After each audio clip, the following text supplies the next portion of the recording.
had the opportunity to speak with the lovely Sue Spate for one of the C2 um, presentations. And we talked about digital strategy and had a fabulous time in Milwaukee and then road tripped it out to Madison. And one of the things that we started talking about was leadership and how unfortunately it's really hard to find good mentors or actually good examples of people that we've looked up to as examples of good leadership.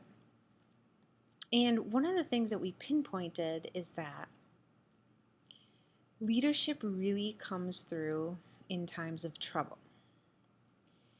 And that is when the true test of someone's leadership capabilities shines or falls flat. And it's interesting because I found some parallels, believe it or not, as silly as it may sound, between leadership in times of trouble and my recent experience of living through an almost tornado with my two little men in the basement of my house. And this is kind of what I talked about, was that in times of trouble, most of the time what happens is people in leadership positions, they hole up. It's almost like start to feel like they are the leaders, they are the ones that need to make the decision, they are the ones that everyone's going to be looking to. So more often than not, it's closed doors meeting or closed doors, kind of button down the hatches. We'll go and make some decisions and we will tell you what we're going to do.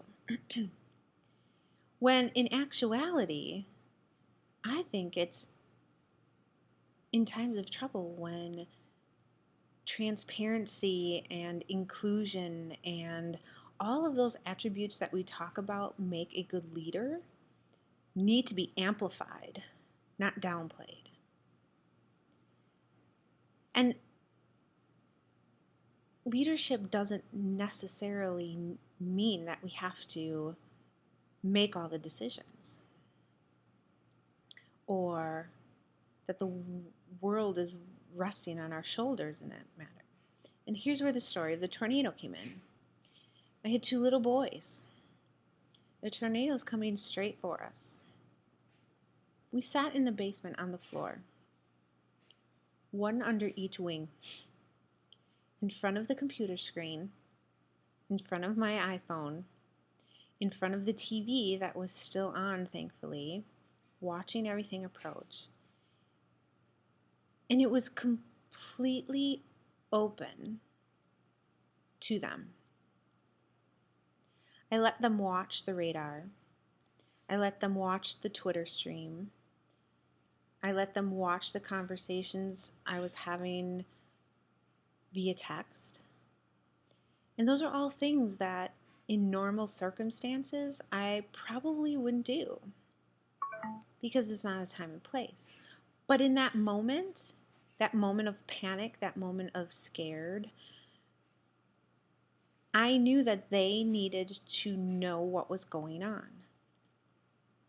But at the same time, I was the one calling the shots. I decided when we needed to go into the basement. I decided when, it was time to go upstairs.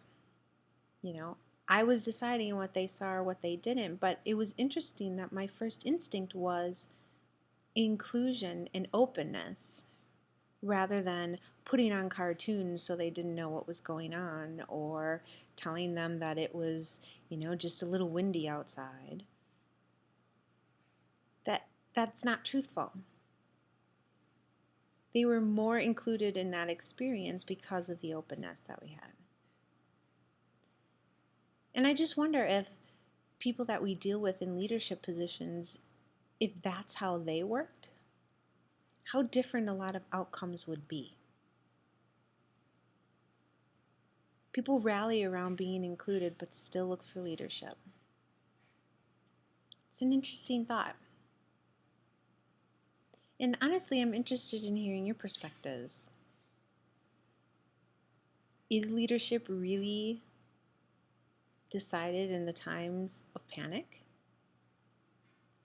And what have been some of the attributes of the best leaders that you've known? I'm interested.